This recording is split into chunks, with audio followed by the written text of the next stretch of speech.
السلام علیکم دوستو، امید کرتا ہوں آپ سب خیریت سے ہوں گے۔ آج کی کہانی ہے تقدیر کا فیصلہ۔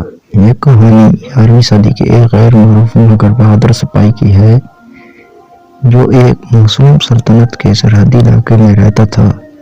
وہ ایک عام کسان تھا جو اپنی زمین پر کام کرتا اور پرسکون زندگی گزار رہا تھا۔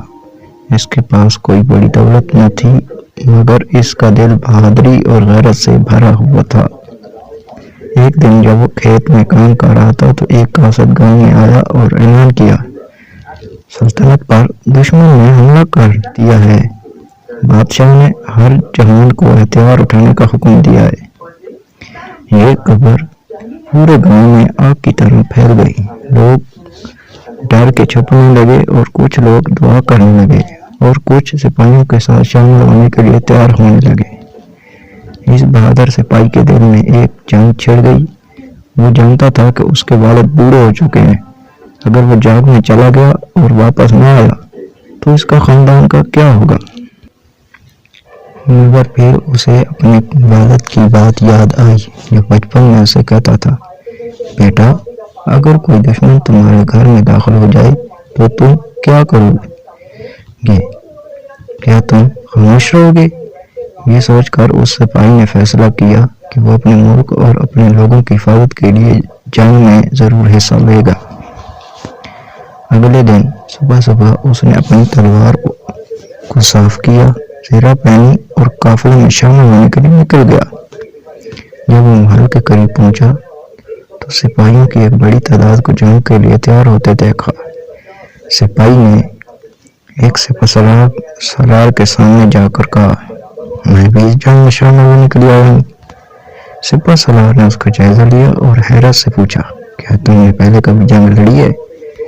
سپاہی نے کہا، نہیں، میں نے اتنی بڑی جنگ پہلے کبھی نہیں لڑی، مگر میں لڑنا جانتا ہوں اور اپنی زمین کے لیے مرنے کو تیار ہوں۔ سپہ سالار نے اس کی آنکھوں میں سچائی اور بہادری دیکھتے ہوئے اسے فوج میں شامل کر لیا۔ پوری فوج دشمن کے مقابلے کے لیے میدان جنگ کی طرف نکل گئی۔ سپاہی پہلی بار ایک بڑی فوج کے ساتھ سفر کر رہا تھا۔ اسے جنگ کی ہولناکیوں کا اندازہ نہیں تھا مگر وہ کسی بھی صورت پیچھے ہٹنے کا ارادہ نہیں رکھتا تھا۔ وہ دشمن سے لڑنے کے لیے بے تاب تھا۔ جب دونوں فوجیں آمنے سامنے آئیں تو زمین لرزنے لگی۔ دشمن فوج تعداد میں زیادہ تھی لیکن اس سپاہی کی فوج کے سپاہیوں میں ایمان کی طاقت تھی۔ جنگ شروع ہوئی، تلواریں ٹکرانے لگیں، نیزے چلنے لگے اور آسمان سے تیر برسنے لگے۔ سپاہی نے اپنی تلوار نکالی اور بہادری سے دشمن پر حملہ کر دیا۔ وہ ایک ایک کر کے دشمن کے کئی سپاہیوں کو زیر کرتا گیا۔ اچانک اس نے دیکھا کہ دشمن فوج کے کچھ سپاہی قریب موجود پہاڑی پر چڑھ رہے تھے تاکہ وہ اوپر سے حملہ کریں۔ سپاہی نے اپنے چند ساتھیوں کو اکٹھا کیا اور اسی پہاڑی پر چڑھنے والے سپاہیوں پر حملہ کر دیا۔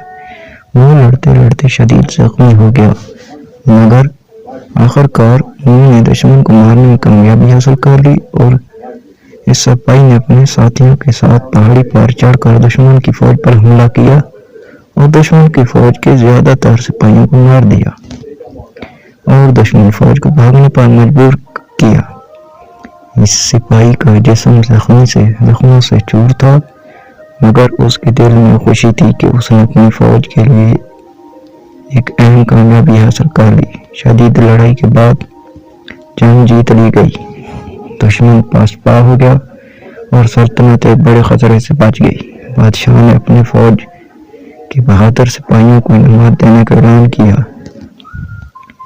بڑے بڑے سپہ سالاروں کو سونے اور جاگیریں دی گئی مگر اس سپاہی کا نام نہ لیا گیا۔ وہ گمنام سپاہی تھا جس کا کوئی مقام نہ تھا۔ وہ خاموشی سے اپنا زرہ اور تلوار لیے گاؤں کی طرف چل دیا۔ جب وہ گھر پہنچا تو اس کے والدین نے اسے گلے لگا لیا۔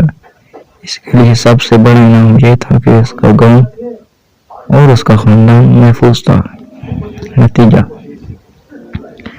یہ کہانی ہمیں سکھاتی ہے کہ اصل بہادری شہرت یا انعام کے لیے نہیں ہوتی بلکہ فرض کی راہ میں دی جانے والی قربانی سب سے بڑی کامیابی ہوتی ہے۔ اس سپاہی کی طرح کئی گمنام ہیرو تاریخ میں آئے جن کے نام کسی کتاب میں درج نہیں، مگر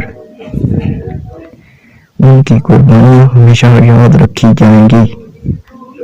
امید کرتا ہوں آپ کو یہ کہانی پسند آئی ہوگی۔ اگر پسند آئی ہے تو چینل کو سبسکرائب اور ویڈیو کو لائک ضرور کریں۔